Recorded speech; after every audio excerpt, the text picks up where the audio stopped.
sapagkat hindi ibinigay sa inyo ng Diyos ang Espiritu upang kayo'y gawing mga aliping namumuhay sa takot. Sa halip, ibinigay sa inyo ang Espiritu upang kayo'y gawing mga anak ng Diyos. Kaya nakatatawag tayo sa Kanya ng Ama, Ama ko. Ang pagkakatawang tao at pakikipamuhay ni Kristo kasama natin ay bahagi ng patuloy na pagpapakilala ng Diyos sa atin kung sino siya. Inihayag ni Jesus na siya ay anak ng Diyos Ama. At gayon din naman, ipinadala niya ang Espiritu Santo. Sa madaling salita, ating nakilala na tayo ay mayroong iisang Diyos na may tatlong persona. Ang Amang makapangyarihan, ang bugtong na anak, at ang Espiritu Santo. Tayo ay may karapatang tawagin ng Diyos na ating Ama. Maliwanag na sinasabi ni Jesus nung siya ay nagpakita kay Maria Magdalena na siya ay aakyat sa kanyang Ama at ating Ama. Gayon din naman, tinuruan tayo ni Jesus na tawagin ang Diyos na ating Ama nang turuan niya ang mga alagad na manalangin. Sa pamamagitan ni Kristo Jesus, ang kaisa-isang likas na anak ng Ama, tayo ay naging mga ampong anak ng Diyos Ama. Tayo ay nakikihati sa pagiging anak ni Jesucristo. At dahil dito, bagamat tayo ay nagkasala, tayo ay sinagip ng ating Panginoon upang muli tayong makabalik sa Ama. At hindi lamang panumbalikin ang dating pagkakaibigang sinira ng kasalanan ng ating unang mga magulang, ay lalo pang tinaas ang ating kalagayan, naging mga anak tayo ng Diyos.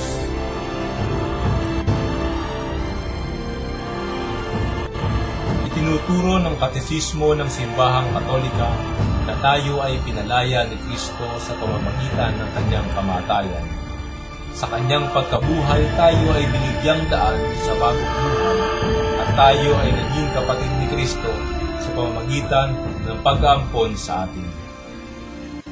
Kakibat ng planong pagliligtas sa tao ay ang panawagan upang tayo nga ay maging mga anak ng Diyos sa pamamagitan ni Kristo at ng Espiritu Santo. Napakahalaga ng pagpapakilala ng Diyos ng kanyang sarili sa atin bilang isang Ama. Ito'y nangangahulugan ng mas malalim na ugnayan. Ang ugnayang mayroon tayo ngayon ay hindi lamang basta ugnayang Diyos-tao, kundi ugnayang Ama-anak. Napakalaking bagay na ang Diyos ay ating Ama. Kung ang ating biological na Ama ay parating naghahangad ng ating kabutihan at kagalingan, masigit pa rito ang paggalingan ng Diyos na ating Ama. Nabanggit ng Yumaong Santo Papa, Juan Pablo Ikalawa, na lagi nating isaisip na tayo nga ay mga anak ng Diyos. Ito ay magiging daan upang magkaroon ng malalim na kahulugan ang lahat ng bagay na ating ginagawa. Ang pagiging anak ng Diyos ay nasa puso ng ating pamumuhay Kristiyano. Kung paano ang anak ay tumalima sa kalooban ng Ama, bilang patunay ng kanyang walang hanggang pag-ibig sa Ama. Tayo man di tinatawagan upang sumunod araw-araw sa kalooban ng ating Ama, na para din naman sa ating kabutihan, kagalingan at kaligtasan. Kaya nga, dahil sa tayo'y naging mga anak ng Diyos sa pamamagitan ni Kristo, nararapat lamang na ang ating pag-iisip, ang ating pagsasalita, at ang ating gawa ay naayon sa buhay ni Kristo. At panghuli, dahil ang Diyos ay ating Ama, alam niya ang ating mga pangangailangan.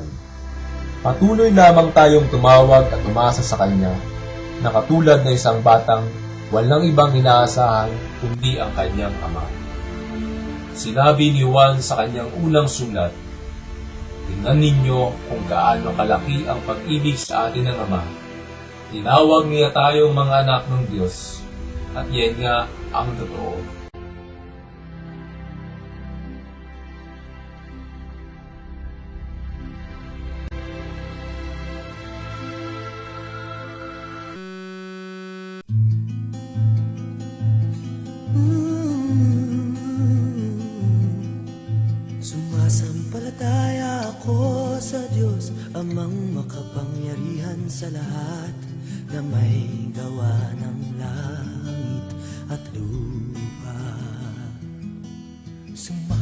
Nananampalataya ako kay Jesu Kristo, iisang anak ng Diyos.